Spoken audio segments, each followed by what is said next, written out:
Class 6 का इतिहास का पहला चैप्टर है प्रारंभिक कथन। क्या, कब, कहाँ और कैसे।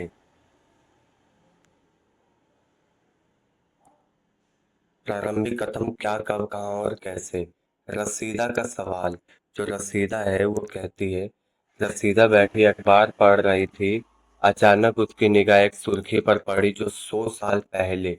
वह सोचने लगी कि कोई कैसे जान सकता है कि इतने वर्ष पहले क्या हुआ था। अब देखिए कि रसीदा कहना चाहती है कि 100 साल पहले हुआ क्या था। अब ये कैसे पता लगाए। यह जानने के लिए कि कल क्या हुआ था तुम रेडियो सुन सकते हो, टेलीविजन देख सकते हो या फिर अखबार पढ़ सकते हो। साथ ही यह जानने के लिए कि पिछले साल क्या हुआ तुम किसी ऐसे व्यक्ति से बात कर सकते हो जिसे उस समय की स्मृति हो। मतलब उस समय वो व्यक्ति वहां पे मौजूद हो जहाँ पे वो हादसा हुआ था। लेकिन वो बहुत पहले क्या हुआ इसे कैसे जाना जा सकता है, ये सवाल रशीदा का है। अभी जैसे ये रशीदा यहाँ आई है, अब इस बारे में आगे देखते हैं। अतीत के बारे में अतीत के बारे में हम क्या जान सकते हैं। अतीत के बारे में बहुत कुछ जाना जा सकता है, जैसे लोग क्या खाते थे, कैसे कपड़े पहनते थे, किस तरह घरों में रहते थे। हम अखेटकों, शिकारियों, पशुपालकों, कृषिकों, शासकों, व्यापारियों और पुरोहितों, शिल्पकारों, कलाकारों, संगीतकारों या फिर वैज्ञानिकों के जीवन के बारे में जानकारियां हासिल कर सकते हैं। यही नहीं, हम ये भी पता कर सकते हैं कि उस समय के बच्चे कौन से खेल खेलते थे, कौन सी कहानियां सुना करते थे और कौन से नाटक देखा करते थे या फिर कौन से गीत गाते थे। ये सभी चीजों के बारे में पता लगाया जा सकता है। अब इसके बाद अगला है, लोग रहते कहाँ थे, कि इस मानचित्र में बताया गया है कि मानचित्र पृष्ठ 2 में नर्मदा नदी का पता लगाओ। ये आगे देखते हैं।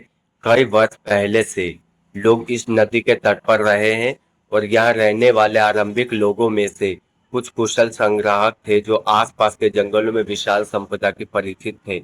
अपने भोजन के लिए वे जड़ों, फलों तथा जंगल के अन्य उत्पादों पर यहीं से संग्रह किया करते थे। वे जानवरों का खेत शिकार भी करते थे। मतलब जानवरों को पकड़ के उनका शिकार किया करते थे और उनसे वो अपना जीवन यापन करते थे। अब इसके बाद अब तुम उत्तर पश्चिम के सुलेमान और किश्तवाड़ पहाड़ियों का पता लगाओ। इसी क्षेत्र में कुछ ऐसे स्थान है जहां पर 8,000 वर्ष पूर्व स्त्री पुरुषों ने सबसे पहले गेहूं तथा जौ जैसी फसलों का उपजाना आरंभ किया। तो मतलब सबसे पहले उगाई जाने वाली फसल कौन सी थी? गेहूं और जौ।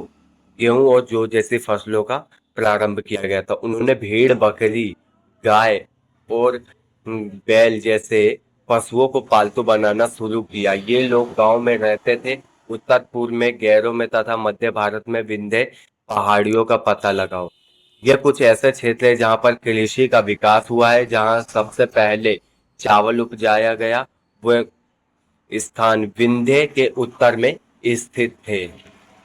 अब ये जैसा कि मैप में दिखाया गया है, मैप में देख सकते हैं। अब आगे की बात, आगे देखते हैं। आगे में हमको कहा जा रहा है कि मानचित्र पर सिंधु नदी तथा इसकी सहायक नदियों का पता लगाने का प्रयास करो। अब देखो मानचित्र में सिंधु नदी कहाँ पर है। ये रहा, ये दिख रहा है यहाँ पर सिंधु नदी। ये रही, ये सिंधु नदी। ये आता है सिंधु नदी, ये हुआ तो इसमें झेलम, चेनाब, रावी, ये व्यास, सतलुज, ये सभी नदी यहाँ पे शामिल है। तो ये सिंधु नदी की बात कर रहे हैं मानचित्र में। और इसकी सहायक नदियां, सिंधु नदी के सहायक नदियां ये होगी झेलम, चेनाब, रावी। ठीक है। सिंधु नदी की सहायक नदी कौन सी है? झेलम, चेनाब और रावी नदी, व्यास नदी, सतलुज नदी। ये 6 नदियों का बंटवारा किया गया था। इस बारे में आगे हम बात करेंगे। अब इसके सिंधु नदी और सहायक नदियों के बारे में, सहायक नदी उन्हें कहते हैं जो एक बड़ी नदी में मिल जाती है। मतलब एक सिंधु नदी जो है ये हमारी काफी बड़ी नदी है और इसमें छोटी छोटी सहायक नदियां मिल जाती है जिन्हें सहायक नदी कहा जाता है। लगभग 4500 वर्ष पूर्व इन्हीं नदियों के किनारे कुछ आरंभिक नगर फले फूले। गंगा तथा इसके सहायक नदियों के किनारे तथा समुद्र तटवर्ती इलाकों में कुछ नगरों का विकास लगभग 2500 वर्ष पूर्व हुआ था। मतलब आज से लगभग 2500 साल पहले, 2500 साल पहले उस समय से गंगा तथा इसकी सहायक नदी सोन का पता लगाओ। गंगा दक्षिण में इन नदियों के आसपास क्षेत्र के प्राचीन काल में मगध, मगध मतलब जिसे बिहार, बिहार का पुराना नाम मगध है, ठीक है, वर्तमान में बिहार, वर्तमान बिहार में नाम से जाना जाता था। इसके शासक बहुत शक्तिशाली थे और उन्होंने एक विशाल राज्य स्थापित किया। देश के अन्य हिस्सा में भी ऐसे राज्यों की स्थापना की गई। तो ये देखो, इसमें जैसा दिखाया गया है कि गंगा नदी कौन सा हुआ, ये रहा, ये गंगा नदी। और ये यहाँ पे बिहार के, ये हुआ तुम्हारा यूपी इधर, और ये इस जगह पर कुछ बिहार। तो गंगा नदी यहाँ से आते हुए ये तुम्हारा बिहार में प्रवेश करती है। तो बिहार का पुराना नाम मगध था।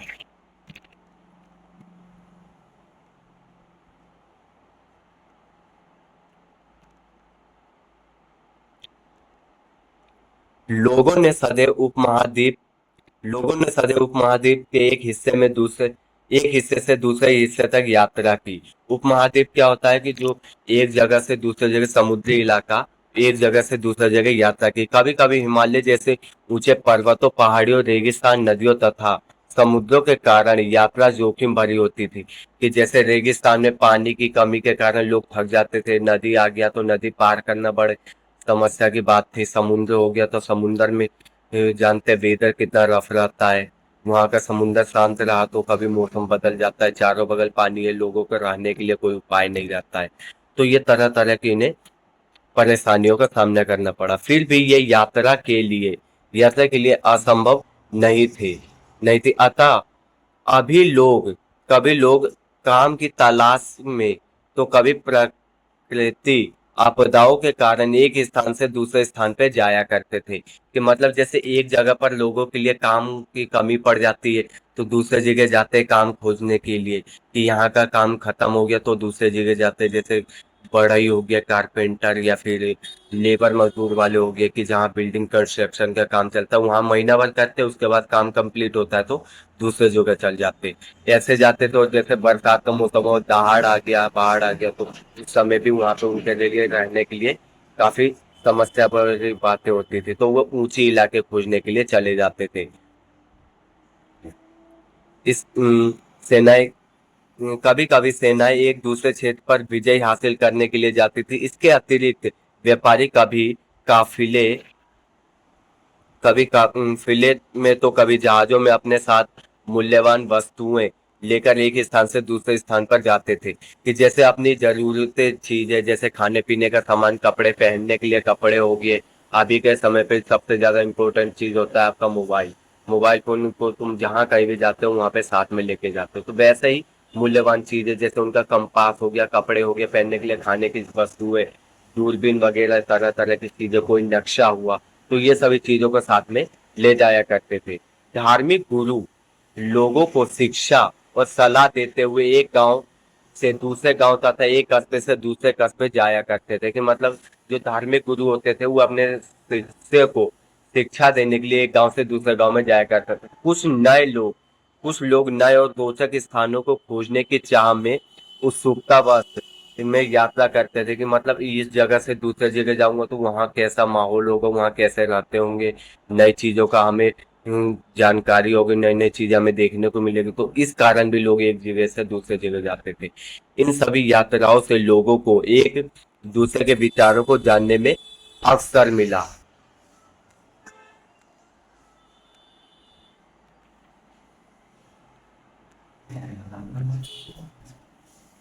आज के लोग यात्राएं क्यों करते हैं? एक बार फिर मानचित्र एक को देखो और पहाड़ियों, पर्वतों और समुद्र, उपमहाद्वीप प्राकृतिक सीमा वाले निर्माण करते।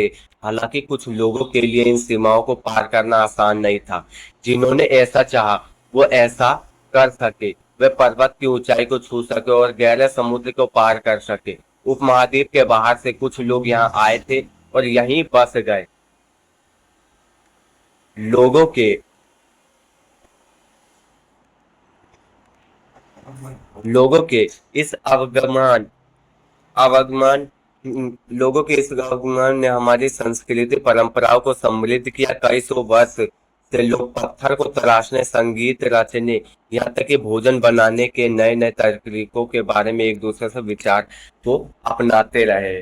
कि मतलब लोग एक दूसरे से मतलब समय, जैसे हमारे पास समय रहता है खाली समय, हम खेलते, कोई खेल खेलते या संगीत गाते, गीत गाते या खेलने चले गए, कुछ लोगों से बातचीत करते, तो उस समय लोग क्या करते थे, पत्थर को तराश के उस पे नई नई चीजें का निर्माण करते थे। ये Indus valley civilisation, Mohenjodaro, Harappa सभ्यता वाली बातों में, उस वाले चैप्टर में आओगे तो मैं बताऊंगा। और यहाँ पे संगीत बनाते थे और नए नए भोजन का आविष्कार करते थे। देश के नाम, अपने देश के लिए हम प्राय इंडिया तथा भारत जैसे नामों का प्रयोग करते हैं। इंडिया शब्द इंडस से निकला है। इंडस से मतलब ये सिंधु नदी को इंग्लिश में इंडस कहा जाता है, उसी से निकला हुआ है, जिसे संस्कृत में सिंधु कहा जाता है।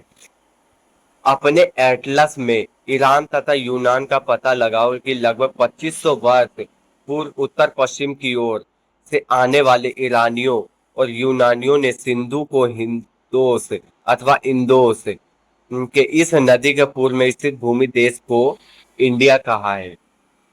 कि मतलब इंडस नदी जो है ये भारत में आता है, इसीलिए इसको इंडिया के नाम से जाना जाता है। और भारत से आते हुए ये अरेबियन सी में जाके गिरता है। भारत का भारत नाम का प्रयोग उत्तर पश्चिम में रहने वाले लोगों को एक समूह के लिए किया जाता था। इस समूह का उल्लेख भी संस्कृत की प्रारंभिक लगभग 3500 वर्ष पुरानी कृष्टि ऋग्वेद भी मिलती है। इसके बाद इनका प्रयोग देश के लिए होने लगा। अतीत के बारे में कैसे जानिए। अब अतीत के बारे में जानने के लिए देखिए, अतीत की जानकारी कई तरह से प्राप्त कर सकते हैं। इनमें एक तरीका अतीत में लिखी गई पुस्तकों को ढूंढना और पढ़ना है। ये पुस्तक हाथ से लिखी होने के कारण पांडुलिपि कही जाती थी। जो पुस्तक को हाथ से लिखा जाता है उन्हें क्या कहते हैं, पांडुलिपि। अंग्रेजी में पांडुलिपि के लिए प्रयुक्त होने वाला मैन्युस्क्रिप्ट शब्द लैटिन शब्द मेन्यू, जिसका अर्थ हाथ है, हाथ से निकला है। पांडुलिपियां प्राय ताड़पत्रों अथवा हिमालय क्षेत्र में उगने वाले भुज नामक पेड़ की छाल से विशेष तरीके से तैयार भोजपत्र पर लिखती है। कि जैसे केले का पेड़ होता है, केले के पेड़ पर से जो एक पतली सी परत निकलती है, उस परत को सुखा दिया जाता है, तो कुछ इस तरीके का फॉर्मेट बनता है जैसे ये दिखाया गया है। अब इसके बाद आगे देखा जाए तो इतने वर्षों में कई पांडुलिपियों का कीड़ों ने खा लिया तथा कुछ नष्ट कर दी गई, फिर भी ऐसे कई पांडुलिपि आज भी उपलब्ध है। प्राय ये पांडुलिपि मंदिरों तथा विहारों में प्राप्त है। इन पुस्तकों में धार्मिक मान्यताओं के व्यवहार, राजाओं और जीवन के औषधियों के विज्ञान आदि सभी प्रकार के विषयों की चर्चा मिलती है। इनके अतिरिक्त हमारे यहाँ महाकाव्य, कविताएं तथा नाटक भी है। इनमें से कई संस्कृत में लिखे हुए हैं मिलते हैं, जबकि अन्य प्राकृतिक तमिल में है। प्राकृतिक भाषा का प्रयोग आम लोग करते थे। हम अभिलेखों का भी अध्ययन कर सकते हैं। ऐसे लेख पत्थर अथवा धातु जैसी अपेक्षाकृत कठोर सतहों पर उत्कीर्णन किए गए मिलते हैं। तो मतलब ये जरूरी नहीं है कि उस पांडुलिपि पर ही लिखा गया हो। जैसे ये पत्थर हुआ, यहाँ पे ये स्ट्रक्चर में जैसे दिखाया जा रहा है, इस पत्थर में, इस तरीके का पत्थर में ऐसे लिख करके तराश के ये भी बनाया गया है।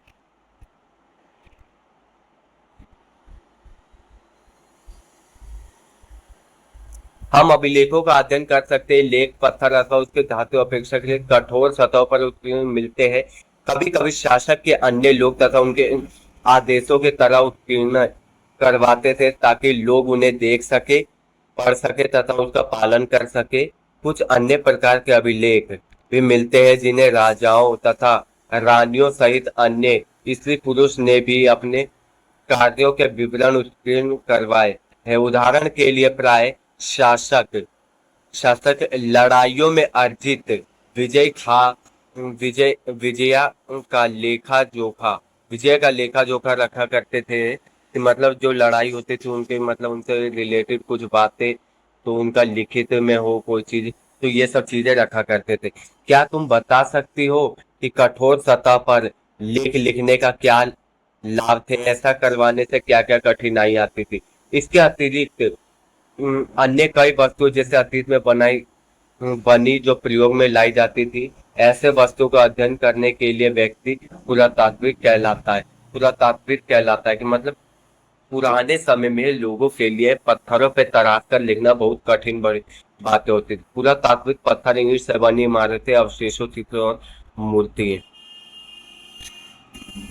जैसा कि आप देख सकते हैं कि ये मटका बनाया गया है। ठीक है, ये हुआ। और इस तरीके के ये अभिलेख वहां पे देखने को मिल रहा है। ये घड़ा जिसे टैप कहा जाता है, और ये इस तरह के अभिलेख, ये कुछ हाथी हाथी जैसा दिखाई दे रहा है। इसका अध्ययन करते हैं कि जैसे औजारों, हथियारों, बर्तनों और सिक्कों की प्राप्ति के लिए छीन-बीन खुदाई भी करते थे। इनसे कुछ वस्तुएं पत्थर, पक्की मिट्टी की, धातु की बनी होती थी। ऐसे तत्व कठोर तथा जल नष्ट न होने वाले होते थे, कि मतलब ये चीज पत्थर के बने होते थे और इन्हें जल्दी से नष्ट नहीं किया जा सकता था।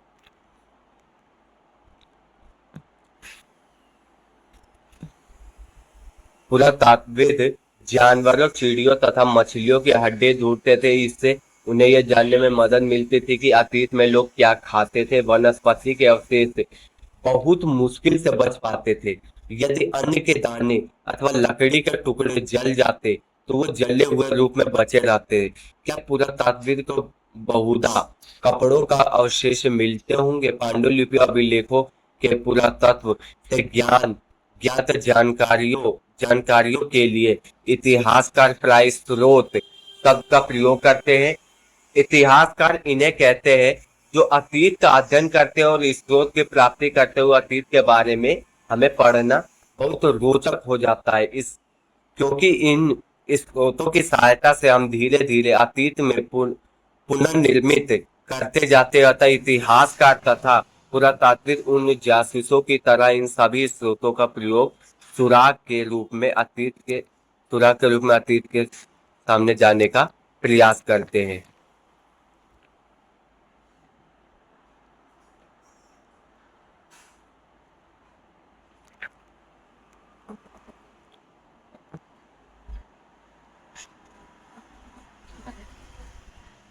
क्या तुमने इस पुस्तक के शीर्ष अतीत पर ध्यान दिया है, जहां अतीत शब्द का प्रयोग बहुवचन के रूप में किया गया है? ऐसा एक तथ्य की ओर ध्यान दिलाने के लिए किया गया है कि अलग अलग समूह के लोगों के लिए अतीत के अलग अलग मायने थे। उदाहरण के लिए पशुपालकों अथवा कृषकों के जीवन में राजाओं और रानियों के जीवन तथा व्यापारियों के जीवन, शिल्पकारों के जीवन बहुत भिन्न था। जैसा कि हम आज भी देखते हैं कि उस समय अभी देश के लोग अलग अलग हिस्सों में रह के अलग अलग व्यवहारों, रीति रिवाजों का पालन करते थे। उदाहरण के लिए आज अंडमान द्वीप के अधिकांश लोग अपना भोजन मछलियां पकड़कर, शिकार करके, फल फूल के संग्रह द्वारा प्राप्त करते हैं। इसके विपरीत शहरों में रहने वाले लोग खाद्य आपूर्ति के लिए अन्य व्यापारियों पर निर्भर करते हैं। इस तरह के भेद अतीत में भी विद्यमान रहते हैं। इसके अतिरिक्त एक अन्य तरह का भेद है। इस समय शासक अपनी विजयों की लेखा जोखा विजयों की लेखा जोखा करते थे। यही कारण है कि आज हम शासकों तथा उनके द्वारा लड़ी जाने वाली लड़ाइयों के बारे में भी कुछ जानते हैं। कि मतलब प्राचीन समय में, कि बहुत पहले के बात है कि इतिहास में, अतीत में, कि लोग वहां पे किस तरीके के लड़ते थे, कैसे हथियार का उपयोग करते थे, वो कैसे बनते थे, कैसे लड़ा करते थे, ये सब चीजों के बारे में भी जानते हैं। जबकि शिकारों, मछुआरों, संग्राहक, कृषक अथवा पशुपालक जैसे आम आदमी प्राय अपने कार्यों का लेखा जोखा नहीं करते थे। पुरातत्व की सरकार सहायक से हमें अपने जीवन के जानने में मदद मिलती है। हालांकि अभी भी इनके बारे में बहुत कुछ जानना शेष है, कि मतलब इनके बारे में बहुत कुछ अभी जानने के लिए बाकी है। अब देखिए आगे, तिथियों का मतलब। तिथि क्या होता है? कि मतलब कोई दिनांक, कोई डेट, कोई तारीख। अगर कोई तुमसे तिथि के विषय में पूछे तो तुम शायद उसे दिन, तारीख, माह, वर्ष जैसे 2000 या इसी तरह के कोई वर्ष बताओगे। कि वर्ष की यह गणना ईसाई धर्म प्रति वर्ष ईसा मसीह के जन्म की तिथि से की जाती है। अतः 2000 वर्ष कहने से तात्पर्य है कि ईसा मसीह के जन्म के 2000 वर्ष बाद से है। ईसा मसीह के जन्म से पूर्व सभी तिथियां ईपू यानी ईसा पूर्व के जन्म से पहले के रूप में मानी जाती है। इस पुस्तक में हम 2000 को अपना आरंभिक बिंदु मानते हुए वर्तमान से पूर्व तिथियों का उल्लेख करेंगे। अब जैसे इतिहास के बारे में देखा जाए,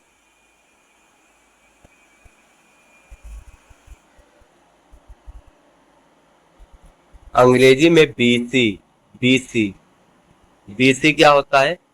बिफोर क्राइस्ट। बीसी बीसी मतलब बिफोर क्राइस्ट, हिंदी में ईसा पूर्व। बीसी का मतलब होता है बीसी का मतलब होता है before Christ. Before Christ, CRIEST, before Christ. तात्पर्य इस बिफोर क्राइस्ट ईसा मसीह के पूर्व से होता है। कभी कभी तुम तिथियों से पहले एडी, हिंदी में ई लिखा पाते हो, कि मतलब एडी का मतलब होता है एनो डोमिनी। एनो डोमिनी